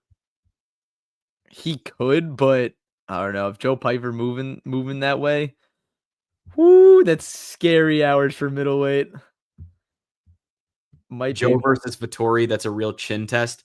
But I mean, Joe has kind of had the chin test already with Kelvin Gastelum. So it's like we don't really need to see another chin test for him. You know who I think should fight Delidze, though? Edmund Shabazian. Wow. Okay. I really want to see Edmund in this top 15. Golden boy. I don't mind it. Here's what I was thinking. It's a little high, though, just because Delidze is where he is, but I don't think he's 12. So what I'm thinking with, I think Delidze is the hardest guy to matchmake, but here's the thing. I think so obviously we have RoboCop versus Roman Kopylov at UFC 322. If RoboCop beats Kopylov, I think you do Delidze versus RoboCop for his shot into the rankings. Okay, I could agree with that. Otherwise, if that doesn't happen, this week, Ikram Aliskerov is fighting the Iron Turtle Jun-Young Park. Whoever wins that, put them against Delidze. I think that also be pretty good. Delidze is definitely fighting someone out of the rankings. Yeah, he's fighting down. Yeah. Cannonier knocked out RoboCop, who I think is actually better than Joe, but Joe doesn't gas like that, so it's interesting. Yeah, I think that's what's very intriguing about the fight. Two massive, massive power guys literally just going at it. Like someone is going to be left lights out. Oh, yeah. But yeah, I think, and then obviously Vettori Ferreira has obviously been announced and Cannonier Piper's right. So yeah, we hit all our bases. Yeah, I like it. Middleweight. It's crazy. We do all this and Chimaev's just going to beat everyone. Brother. Smash everybody. Smash everybody, brother. Smash everybody. We have been going for about an hour and a half. Contender Series is done now. Dude, I'm so sad. I'm actually we're sad. wondering what to do with our Tuesdays now. We might still stream on Tuesdays. We'll let y'all know. We'll probably come back at it tomorrow. Chimaev loses to Fluffy. I've been saying that if anyone's gonna give him an actual chance or like an actual threat to him, it's gonna be Fluffy. And then we all say that, and then I told you the Jays were gonna beat the Yankees. What do you have to say now? The Yankees stink. I mean, I have nothing to say. GG's.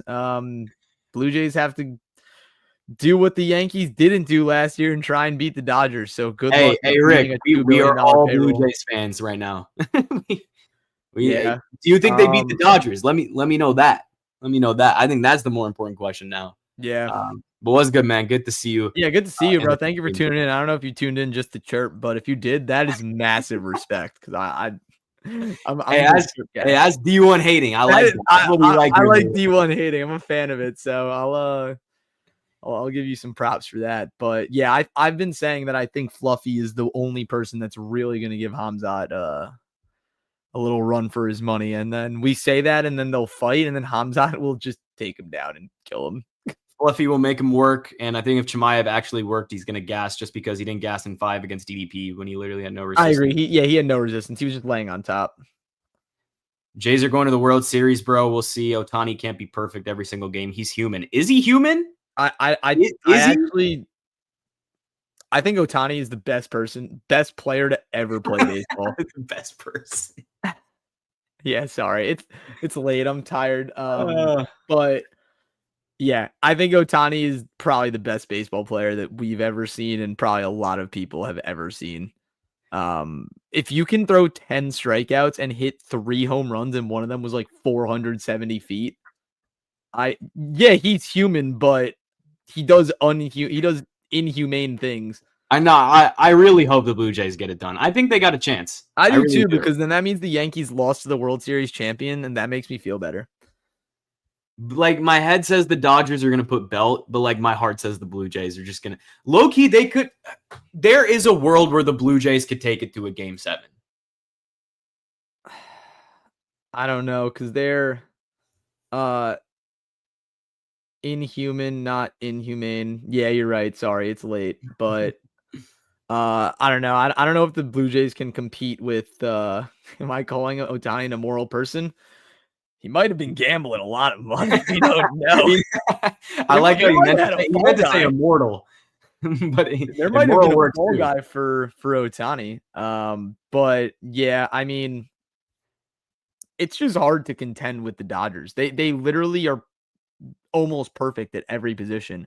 And if they pitch the way they pitched against the Brewers, and the Blue Jays have a spotty offense like they did in this series with the Mariners, then it's not going to be close. Hey, by the way, guys, before we close out stream, just a quick reminder. It's Tom Aspinall fight week, which means... Oh, the Canadians are meeting in the chat. Oh, let's get it. That's fire. Hey, shout out to Canada. Oh, Canada, baby. We love it. Canada. Yeah, that's cool. That's awesome. You guys, what was I going to say? Oh, yeah, no. It's Tom Aspinall fight week, which means this is a good time for me to bring this up. Tom Aspinall would have crushed Jon Jones. He would have done it within 2 rounds. I think he would have made quick work of Jon Jones. I think Jon Jones is an absolute duck. I like that I get to say all this now because I'm not going to say it in predictions. But, hey, man. No, he's Tom Aspinall would have smoked him. He would have smoked Jon. Stop it. He would have smoked him. And he would have gotten it done by submission or ground and pound. If you guys want to go back into the War Room archives, when Jon Jones retired, me and Chris actually, I think we went on stream, right? Or did we we put up a video. And saying, is Jon Jones the GOAT? Yeah. You know my stance. I do not think this guy is the GOAT. I don't think he should even be in the conversation. But dude, it was a program, bro. Y'all will believe what you want to believe. Tom beats any person to ever live except Pereira. Tom beats Pereira too. Tom will run through Pereira. I think Tom actually beats every person on earth. Tom Aspinall is going to show y'all again, like he's done time and time again. Cyril Gane's got nothing for him. Well, he has something for him. If Cyril Gane wins, bro, I might have to clown you, Shrikar. Well, then we'll have to crash out, but we'll worry about that when we get there. Dude, I think I'd crash out too. Not even just because I'd be mad. I'd just probably crash out for you. Hey, no. It's MMA. You never know. If you include PEDs in the conversations, yeah, but that's the problem. That's the if. I mean, so that's why he is DQ'd from the GO conversation. Barry Bonds took PEDs, but he's the best hitter of all time in baseball. Yeah, but that's baseball and not hand-to-hand combat fighting, where I feel true. like in combat fighting, it makes much more of a difference. And also, it's disrespectful to the sport. I agree with that. Who other than Pereira would beat Tom in hand-to-hand combat? I mean, honestly, Gane. I think Gane has, if it stays standing, has the best chance to knock out Aspinall. The question is, how long does it stay standing for? Because I think Tom is just going to pull out a page out of Jon Jones' book and just take him down and then just completely take that part of fighting away from him. I think Aspinall still can handle Gane on the feet, though. I don't think it's as big of a oh man, he's really in trouble on the feet as people are making it out to be. Aspinall is better on the feet than Gane. From the hand speed is too much. Yes, but when you talk about not kickboxing, just striking on the feet, I mean, you have to encompass everything. Gane throws kicks like a middleweight or like a welterweight. Like, you can throw question mark kicks being 265 pounds. But yeah, I do think that Aspinall is a lot faster than him, and that's where he does most of his damage. He's training with Rico Verhoeven and has been for a year now. I mean, Gane definitely is a better boxing, but excuse me, Aspinall has the better boxing without a doubt, but Gane has the better kickboxing, in my opinion. I can agree with that. I can agree. I just think Gane is a more well-rounded striker, and that's why I'm willing to give him the benefit of the doubt in that. But anyways, we're going to do our full breakdown again later in the week. UFC 321. We're cooking up predictions. I'm doing my film study right now. I've already started. We'll have Sam on for predictions too, so it's going to be a lot of fun. We might stream tomorrow. We'll probably be back at it. But if not, we'll see you guys. I don't know. NBA season starts tomorrow. Warriors, Lakers at 10.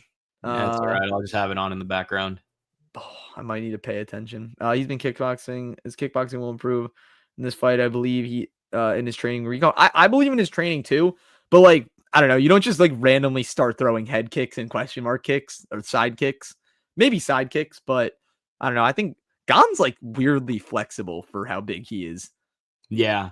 And the way he moves is really good too. They're both very light on the feet, and they fight like they're probably 80 pounds lighter than they are, which is kind of cool to see. 100%. It'll be a fun fight for sure. I think this is a great main event for Abu Dhabi. The entire card is looking good. Actually, quickly, let me see I want to see the money split on this fight. I have a feeling it's actually going to be 90% of money and bets are on Gane. I mean, Aspinall. Sorry, I keep doing that. Yeah, everyone's going to be betting Aspinall. Yeah, for sure. If I actually see some sharp money on him right now, I'm gonna be like, what? Oh my god. 95% of bets, 93% of money on. Wait, can you look up the money splits for Volkov and Almeida real quick? Yeah, I can. Right here. Oh, wow. What do you think it is? I think more people are betting Volkov. Okay, so it's almost 50-50 on bets. 57% for Almeida, 43% for Volkov. And these change wildly before the fight cards start. So if you're a person that likes to look at splits and true money percentage, I suggest doing that before you're going to place the bet. Almeida has 57% of the bets and 81% of the money. That's a lot. That is a lot, but that's right now. So closer to the fight, that is bound to change for better or for worse for Volkov. But as a preliminary analysis, that's a lot. That is very, very good to know. Yeah. That's 91% of bets, 92% of handle are on Umar. Dern has a lot of sharp money right now. But that's definitely going to change. I can see a lot of money coming in on John Doroba. What is the what about for Ikram and Jun-Young Park? Who are people betting on there? 90% of the bets are on Ikram. Wow. 82% of the handle. Yeah, that is very steep. A lot. It's very steep. Yeah, and then I'm not gonna lie, this Ikram and Jun-Young Park is a closer fight than people think. I agree. Jun-Young Park is just so hard to put away. Dude, I'm not gonna lie to you. I feel like Ikram would lose to the entire middleweight top 15. Oh yeah, dude. That Whitaker fight was actually awesome that happened. Yeah. I don't know, man. That's something I'm gonna think about. I still need to do my tape study on Ikram, and maybe I'll see the hype then. But I don't know. It should be an interesting card. Obviously, Rakic versus Mirzakhanov is on this one too. Yep. That should be a good one. I'm trying to think what else. And the rest of nobodies. Yeah, shout out bedtime. I'm trying. Who else was on this card? Azat Maxim versus Mitch Raposo. That's going to be a great fight. Chris Barnett is on this card. Yeah, he is. Oh yeah, Beast Boy. He's going to lose. That's Delgado versus Wood. Fantastic fight. Yep. That is going to be awesome. Walter Walker. We know him. Heel hook menace. Ooh, Mateusz Camilo is back. Okay. Rebecca and Klein. Banger. Wow. Late edition. Nasrat Haqparast versus Quillan Killed. Ooh. Very nice. That's crazy. Wait, Ludovic. Okay, wait. So Rebecca is stepping in very, very early after that fight against Duncan. Yeah, wait, what? He just fought Duncan. Am I tripping? Yeah, that was in August. Yeah, literally like a month and a half. That was a brutal fight for both of them. Wow. Jinx. That does not bode well for Rebecca. I'll put it that way. Yeah, I all that. That is no bueno. Yeah, y'all know how I feel about fighters coming in too early. But anyways, I'm not going to spoil too much. UFC 321 predictions are coming real soon. We're going to finish up our tape study, do everything we got to do for that. Maybe we stream tomorrow, so stay tuned. If we are, we'll put it up on our Twitter, which you can find below. We'll also put it on our IG. You can find that below. But we want to thank you guys. Thank you so much. Like the stream, subscribe, turn on those post notifications. Thank you for rocking with us. We appreciate it. Yes, we will sir. see you guys very, very soon.